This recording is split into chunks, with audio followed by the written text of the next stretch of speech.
Welcome back to the cryptowrld channel, everyone. My name is Josh, and right now, Bitcoin is on the edge of a major breakout as new CPI inflation numbers were just released, which can tell us what we can expect in the market moving forward. So I'll be talking about that in just a moment. Definitely stick around. First of all, talking about the new US CPI inflation numbers that were just released, and these numbers came in slightly underneath expectations, because if you watched my last video on the channel, you'll know that the majority in the market was expecting for US CPI inflation to come in at around 3.1% year over year, and instead we ended up seeing 3.0% year over year inflation, once again slightly under expectations. And so obviously, as you can see here, inflation is dropping quite a lot, especially as of recent, but it is important to understand that just because inflation is dropping a lot, that does not mean prices of goods and services go to the downside, because that would be deflation, when instead what we are experiencing now is disinflation, which basically means the rate of change of prices going to the upside is slowing down. So essentially, prices of regular goods and services are still going to the upside, they're just not going up as fast as what they previously were. And as always, the Federal Reserve's target inflation rate is the same as most central banks and countries around the world, which is a target of 2% inflation every year. So essentially, the central bank, being the Federal Reserve in this case, if you're talking about the United States, still wants prices of things going to the upside always. They just don't want those prices going to the upside too quickly, like what we've seen over the last 1 year or so. So that's why we've seen rates being raised to bring down this inflation back down towards 2%. And obviously right now it is getting much closer to that 2% target. But with that being said, considering the fact that CPI inflation is still at 3% year over year and core inflation is still above that 2% target as well, this means we should still be expecting at least one more 25 basis point hike, which means raising interest rates by 0.25%. And this should happen at the next Federal Reserve meeting, or FOMC meeting, which is happening on the 26th of July. And if you're looking at these probabilities are what the futures market is actually pricing into the market right now. And so the majority of market participants have priced in for one more 25 basis point hike at the next Fed meeting, once again near the end of this month. And then after that, the majority in the market is expecting for interest rate to stay the same after that final 25 basis point hike at the end of this month. And then, at least as of right now, based on the current probabilities, we should be expecting rate cuts, meaning interest rates coming back to the downside, entering into early next year. And in case you're new to this channel and you're wondering what all of this means for the market and for the price of Bitcoin, for example, generally speaking, when interest rates are going to the downside, that is bullish for markets. But on the flip side, when interest rates are going to the upside, that is usually bearish for markets, like what we saw during 2022, for example. Obviously, markets were extremely bearish as the Federal Reserve and a lot of other central banks were raising interest rates quite a lot. But now that the market is looking towards potential rate cuts entering into early next year, obviously markets are now recovering and have been recovering over the last half a year or so, because they're looking towards those rate cuts coming next year. And in fact, the last two times where we saw some sort of Federal Reserve pivot point, where the Fed pivoted from hawkish to dovish, which is basically raising rates to cutting rates,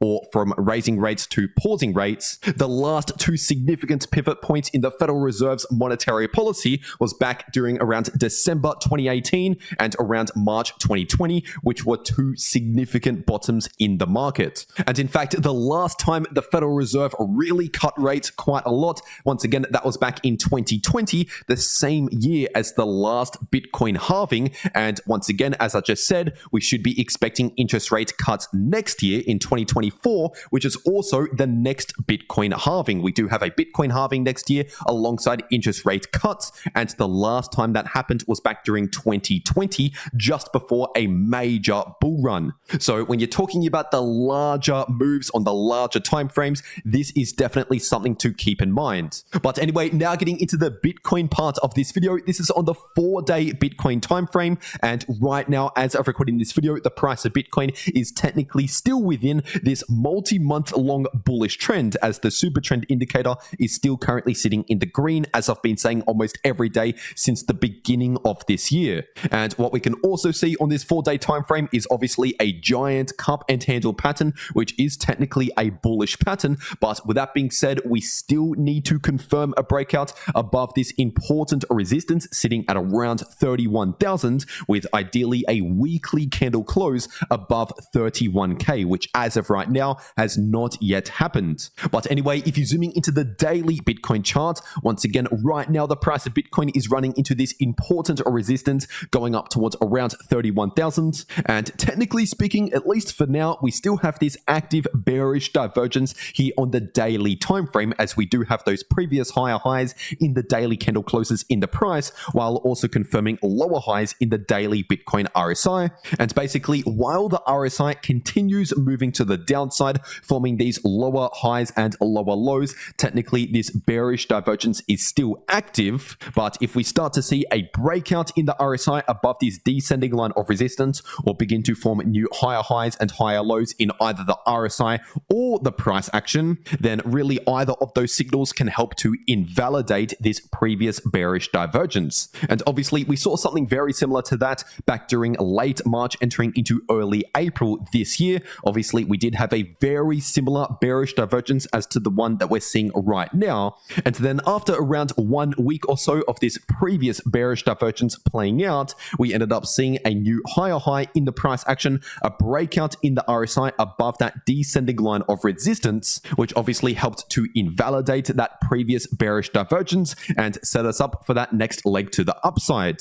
So simply based on the extreme similarities between right now and what we saw back then, it's possible that potentially in the coming days, maybe even around a week from now, we could end up seeing something similar. But once again, the level to break is still that important 31k resistance. And so until we really confirm a breakout above that level, at least in the short term, we're basically taking a pause from that larger bullish trend. And now if you're taking a look at the daily Bitcoin MACD, this is still showing very low momentum, at least in the shorter term, which once again is pointing towards at least a little bit more choppy sideways price action. And now staying on the daily time frame, taking a look at the Fibonacci extensions, if we see a confirmed breakout above that important resistance at around 31,000, then next I'll be looking towards around 37,000 for the next important resistance based on the Fibonacci extensions. And on top of that, another reason why 37k would be an important price target is due to this bullish flag pattern, which is still currently forming. Because as you can see here on the 8-hour time frame, obviously we have a previous significant bullish move, which is the flagpole, and then since then we've seen a lot of choppy sideways price action in a parallel channel, which is the flag. And so all we need to see now is a confirmed breakout above that important resistance at around 31k once again, in order to confirm that technical price target at around 37,000. And now if you're zooming into the shorter term, this is on the 3-hour Bitcoin chart, and right now as of recording this video, the price of Bitcoin is running into this short-term area of resistance sitting in between around 30.8k to 31k. So just keep in mind, at least for now, we do have a bit of resistance there, and above 31k we also have this short-term level of resistance at around 31.3k. So ideally, in order to confirm a breakout, at least in the short term, we need to see a confirmed breakout above 31.3k in order to flip much more bullish again in the shorter term and break free of this choppy sideways price range. But then to confirm that breakout on larger time frames, once again,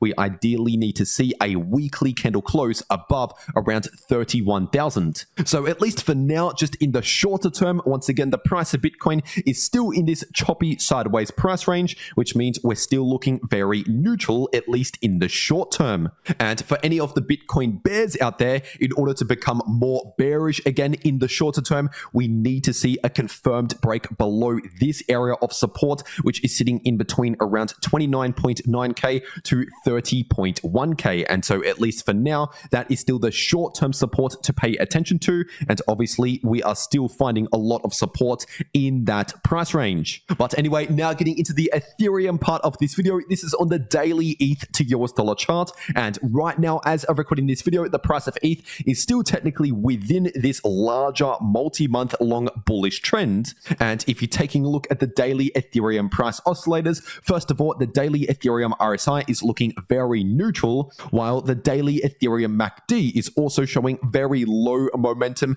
in the shorter term, which means we shouldn't really be expecting a significant move in the imminent shorter term. And so instead, like I've said, over the last few days, we should be expecting a relatively mild price action in the shorter term. And now, if you're staying on the daily time frame, looking at these important Fibonacci levels of support, we have the 23.6% Fibonacci level sitting at around 1820, acting as strong support. And below that level, we also have this Fibonacci level sitting at around 1640, once again acting as strong support. And now, if you're looking at the 12-hour ETH to US dollar chart, technically speaking, this bearish divergence is still currently active on this 12-hour time frame. But like I've said, over the last 4 to 5 days, we do currently have a hidden bullish divergence currently also playing out, because as you can see here, we have higher lows in the price of ETH in the 12-hour candle closes, while also confirming lower lows in the 12-hour Ethereum RSI. And so once again, as I've been repeating over the last 4 to 5 days, this means we could see a slight bullish relief in the shorter term, as in talking about the next few days. But in order to actually invalidate this previous bearish divergence, we really need to see a breakout in the RSI above this descending line of resistance. And obviously, if the price action itself simply creates a new higher high in the candle closes above this previous high, then in that case, that would also help to invalidate this previous bearish divergence. So basically, in the imminent short term, we have that slight bullish relief playing out, but we're not out of the woods yet, because this bearish divergence is still currently active. And on top of that, we could still be forming this head and shoulders pattern here on the 6-hour time frame, because obviously at the time of recording this video, you can see right here that the price of ETH is playing out that short-term bullish recovery that I've been talking about, which is actually helping to form the right shoulder for this potential head and shoulders pattern. And in case you don't already know, a head and shoulders pattern is a bearish pattern, but with that being said, as of right now, it is not yet confirmed, because we still need to complete the right shoulder with a move now back to the downside, back down towards around 1820, in order to complete the formation phase for this pattern. And then after that, we would need to see a confirmed break below around 1820 in order to actually confirm this head and shoulders pattern, which once again would be a bearish pattern, setting up a bearish price target if that actually confirms. So at least for now, while this pattern is still currently forming, it is something to pay attention to, but it is not something to currently act on, because once again, at least for now, it is not yet confirmed. And now, if you want to know how to maximize your profits in crypto, no matter if the price is going to the upside, to the downside, or simply chopping around sideways in the short term like Bitcoin, then make sure to watch these videos popping up right here on your screen. The video in the top left shows you how to make money if the price is bullish or bearish using AI,